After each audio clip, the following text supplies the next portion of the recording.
اور جو اللہ کے نزدیک لائق ہو جاتا ہے تو وہ پھر کائنات کے نزدیک بھی لائق ہو جاتا ہے۔ اللہ فرماتا ہے فَخَلَفَ مِن بَعْدِهِمْ خَلْفٌ أَضَاعُوا الصَّلَاةَ وَاتَّبَعُوا الشَّهَوَاتِ فَسَوْفَ يَلْقَوْنَ غَيًّا، کہ پھر ان کے بعد آئیں گے، یعنی مہاجرین و انصار کے بعد ایسے نالائق لوگ کہ نماز چھوڑیں گے اور خواہش نفسانی کی پیروی کریں گے، تو وہ لوگ عن قریب غی سے ملاقات کریں گے۔ میرے دوستو بزرگوں، اس آیت پاک پر توجہ کرنے کی ضرورت ہے۔ اللہ نے بے نمازیوں کو، جو لوگ نماز چھوڑتے ہیں، اسے ناخلف اور نالائق کہہ کر پکارا۔ جو اللہ کے نزدیک نالائق ہو جائے، ناخلف ہو جائے، کیا وہ دنیا کے سامنے لائق ہو سکتے ہیں؟ کبھی نہیں۔ جو اللہ کے نزدیک نالائق ہو جائے وہ کائنات کے نزدیک بھی نالائق ہے، اور جو اللہ کے نزدیک لائق ہو جاتا ہے تو وہ پھر کائنات کے نزدیک بھی لائق ہو جاتا ہے۔ الا من تاب آمن وعمل صالحا، مگر وہ لوگ جنہوں نے توبہ کی اور ایمان لایا اور نیک عمل کیے، فاولئک يدخلون الجنۃ ولا یظلمون شیئا، وہ لوگ جنت میں داخل ہوں گے، ان پر کسی طریقے کا ظلم نہیں کیا جائے گا۔ جو لوگ نماز نہیں پڑھتے ہیں، اللہ انہیں عذاب نار میں مبتلا فرمائے گا، اللہ تبارک و تعالیٰ اسے غی میں داخل فرمائے گا۔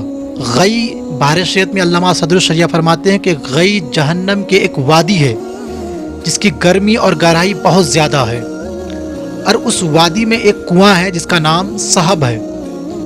جب جہنم کی آگ بجھنے پر آتی ہے، جب جہنم کے آگ کے شعلے بجھنے پر آتی ہے، تو اللہ تبارک و تعالیٰ اس کنویں کا دروازہ کھول دیتا ہے تو جہنم اثر نو بھڑکنے لگتی ہے۔ اللہ فرماتا ہے کلما خبت زدناہم سعیرا، جب وہ بجھنے پر آئے گی تو ہم اور بھڑک میں زیادہ کریں گے۔ اب یہ وادی، یہ غی زانیوں کے لیے، شرابیوں کے لیے، بے نمازیوں کے لیے اور سود خوروں کے لیے اور اپنے والدین کو تکلیف دینے والوں کے لیے یہ غی کا وادی ہے۔ حضرت وہاب بن منبہ رضی اللہ تعالیٰ فرماتے ہیں کہ غی از حد عمیق ہے، بہت زیادہ گہرائی ہے، اس کی گہرائی کا اندازہ نہیں لگا سکتا، اور بہت زیادہ بدبودار ہے۔ اگر اس کا ایک قطرہ دنیا میں ٹپکا دیا جائے تو دنیا کے لوگ اس کے بدبو سے فنا ہو جائیں گے، ختم ہو جائیں گے۔ اللہ تبارک و تعالیٰ فرماتا ہے ما سلککم فی سقرۃ قالوا لم نکن من المصلین، یعنی جب اہل جنت جنت میں چلے جائیں گے اور دوزخی دوزخ میں چلے جائیں گے، تو اہل جنت، جنت والے لوگ خوشی سے دوزخی سے پوچھے گا تم کس وجہ سے جہنم میں آئے ہو، کس وجہ سے تمہیں دوزخ میں ڈالا گیا ہے؟ تو وہ اہل دوزخ کہیں گے قالوا لم نکن من المصلین، ہم لوگ نماز نہیں پڑھتے تھے، نماز سے غفلت برتتے تھے، نماز چھوڑتے تھے، نماز کو ترک کرتے تھے، اسی وجہ سے رب قدیر نے ہمیں جہنم میں ڈال دیا ہے۔ نماز نہ پڑھنا بے حد ہی خطرناک اور ہولناک ہے، مگر قضا کر کے نماز پڑھنا بھی کوئی کم گناہ نہیں ہے، بلکہ ایسے شخص کے بارے میں اللہ تبارک و تعالیٰ نے سخت وعید وارد فرمائی ہے۔ اللہ تبارک و تعالیٰ قرآن مجید میں ارشاد فرماتا ہے فویل للمصلین الذین هم عن صلاتهم ساہون، کہ ویل ہے ان نمازیوں کے لیے جو اپنی نماز سے غفلت برتتے ہیں، جو اپنی نمازوں سے غافل ہیں۔ ویل کا معنی تباہی اور بربادی کے آتے ہیں، یعنی جو نماز سے غفلت برتتے ہیں ان کے لیے تباہی اور بربادی ہے۔ اور ویل ایک جہنم کے وادی کا بھی نام ہے جس کی سختی سے جہنم بھی پناہ مانگتی ہے، جہنم بھی توبہ کرتی ہے۔ تو جو لوگ نماز سے غفلت برتتے ہیں اسے اس وادی میں ڈالا جائے گا، یعنی ویل کے وادی میں ڈالا جائے گا۔ نماز کا چھوڑنا از حد علاقت خیز ہے، مگر نماز قضا کر کے پڑھنا بھی ایک کوئی کم گناہ نہیں ہے، یہ بھی بہت خطرناک گناہ ہے، اس سے بھی آپ بچ نہیں سکتے۔ میرے دوستو بزرگوں، ایک نوجوان تھا، ایک شخص تھا، اس کی ایک بہن تھی، تو اس کی بہن کا جب انتقال ہو گیا، موت ہو گئی، تو اس کی تجہیز و تکفین کی گئی۔ اتفاقاً کفن کے ساتھ روپے کی ایک تھیلی بھی دفنا دی گئی۔ جب بھائی کو یاد آیا کہ ایک روپے کی تھیلی بہن کے کفن کے ساتھ دفنا دی گئی ہے، تو بھائی اپنے بہن کے اصل منزل کی طرف، اصل مقام یعنی قبر کی طرف لوٹا اور جا کر دیکھا تو قبر سے مٹی ہٹائی۔ جیسی قبر سے مٹی ہٹائی تو دیکھتے ہیں کہ قبر سے آگ کے شعلے نکل رہے ہیں، شعلے بھڑک رہے ہیں۔ وہ نوجوان خوف زدہ ہو گیا، وہ نوجوان پریشان ہو گیا، پریشان ہو کر پھر مٹی کو قبر میں ڈال دیے۔ ڈالنے کے بعد پھر وہ اسی غمزدہ حالت میں گھر واپس ہو جاتے ہیں اور اپنی والدہ سے عرض کرتے ہیں اے میری ماں، اے میری والدہ، یہ تو بتا میری بہن، میری ہمشیرہ اس دنیا میں کیا کرتی تھی، کیا کام کیا کرتی تھی؟ ماں بولتی ہے بیٹا آخر ہوا کیا ہے، تم اتنا غمزدہ کیوں ہو، پریشان کیوں ہو؟ اس نوجوان نے سارا ماجرا گوش گزار کیا کہ ماں کے آنکھ سے آنسو جاری ہو گئے۔ ماں بولی بیٹا تیری بہن نماز تو پڑھتی تھی مگر نماز میں سستی کرتی تھی، نماز کو قضا کر کے پڑھتی تھی، اسی وجہ سے رب نے اسے یہ سزائیں دی ہے، اس کے قبر میں آگ داخل فرما دیا ہے۔ تو نماز میں سستی کرنے والوں کی اتنی سخت سزا ہے تو ذرا سوچو تو صحیح، جو لوگ نماز نہیں پڑھتے ہیں ان کے لیے کتنی بڑی سخت سزائیں ہوں گی۔ حضرت موسیٰ علیہ السلام کا زمانہ تھا، ایک خاتون ہوائے نفسانی سے مغلوب ہو کر زنا کا ارتکاب کر لیا تو اس سے حمل ٹھہر گیا۔ وقت متعینہ کے بعد بچہ کی پیدائش ہوئی تو اس خاتون نے اس بچے کو قتل کر دیا، اس بچے کو جان لے لی۔ تو کچھ دنوں کے بعد اس خاتون کو احساس گناہ ہوا، اپنی گناہوں پہ شرمندگی ہوئی، تو وہ حضرت موسیٰ علیہ السلام کی بارگاہ میں حاضر ہوئی اور عرض کرنے لگی یا کلیم اللہ، اے موسیٰ کلیم اللہ، میں بہت بڑا گناہ کر لیا ہوں، مجھ سے بہت بڑا گناہ ہو گیا ہے اور میں گناہ سے توبہ کرنا چاہتی ہوں، اور آپ اللہ کی بارگاہ میں عریضہ کریں کہ اللہ تبارک و تعالیٰ میرے گناہوں کی بخشش کر دے اور میری توبہ کو قبول کر لے۔ حضرت موسیٰ علیہ السلام نے پوچھا اے عورت یہ تو بتا، اے خاتون یہ تو پہلے بتا کہ تو نے کون سا گناہ کر لیا ہے؟ وہ خاتون سارا ماجرا سنایا کہ میں نے زنا کر لیا، زنا کرنے کے بعد میرے پیٹ میں حمل ٹھہر گیا، بچہ پیدا ہوا، میں نے اس بچے کا قتل کر دیا۔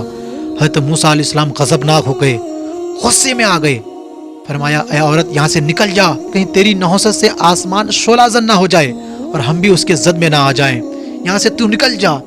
وہ عورت مایوس ہو کر اپنے گھر کو چلی جاتی ہے۔ اللہ تبارک و تعالیٰ حضرت جبرائیل علیہ السلام کو بھیجتا ہے کہ جاؤ موسیٰ علیہ السلام کے پاس۔ حضرت جبرائیل علیہ السلام موسیٰ علیہ السلام کے پاس آتے ہیں اور عرض کرتے ہیں یا کلیم اللہ، اے موسیٰ تو نے اس خاتون کو واپس کر دیا جو اللہ کی بارگاہ میں توبہ کرنے کے غرض سے آئی تھی۔ حضرت موسیٰ علیہ السلام نے فرمایا اے جبرائیل کیا تجھے معلوم ہے کہ اس عورت نے کون سا گناہ کیا ہے؟ حضرت جبرائیل علیہ السلام نے عرض کیا ہاں یا نبی اللہ مجھے معلوم ہے کہ اس نے کون سا گناہ کیا، کیا تجھے معلوم نہیں کہ اس سے بھی بڑا کوئی گناہ ہے؟ حضرت موسیٰ علیہ السلام تعجب میں پڑ گئے، حیران ہو گئے کہ اس سے بھی بڑا کوئی گناہ ہو سکتا ہے؟ حضرت جبرائیل علیہ السلام نے کہا کہ اس سے بھی بڑا گناہ وہ ہے کہ جو جان بوجھ کر نماز چھوڑتا ہے۔ اللہ اکبر، ذرا سوچنے کا مقام ہے کہ جو لوگ جان بوجھ کر نماز چھوڑتے ہیں، یعنی نماز کا چھوڑنا زنا اور قتل سے بھی زیادہ بڑا گناہ ہے۔ جو لوگ نماز کو چھوڑتے ہیں، جو لوگ نماز نہیں پڑھتے ہیں، ذرا اپنا محاسبہ کریں، اپنے گناہوں کا محاسبہ کریں۔ میرے دوست بزرگوں، جو لوگ نماز نہیں پڑھتے ہیں بروز قیامت اس کی پشت تانبے کی کر دی جائے گی اور گردنیں جھکائے ہوئے اس کے اوپر ذلت اور رسوائی چڑھ رہی ہوگی۔ اللہ فرماتا ہے کہ جس دن ساق کھولی جائے گی، یعنی خط کھولا جائے گا، نامہ اعمال کھولے جائیں گے، اس دن سجدے کے لیے بلائے جائیں گے کہ کرو سجدہ، تو وہ سجدہ نہیں کر سکیں گے۔ تمہیں دنیا میں سجدے کے لیے بلائے جاتے تھے مگر تم سجدے کے لیے نہیں جاتے تھے۔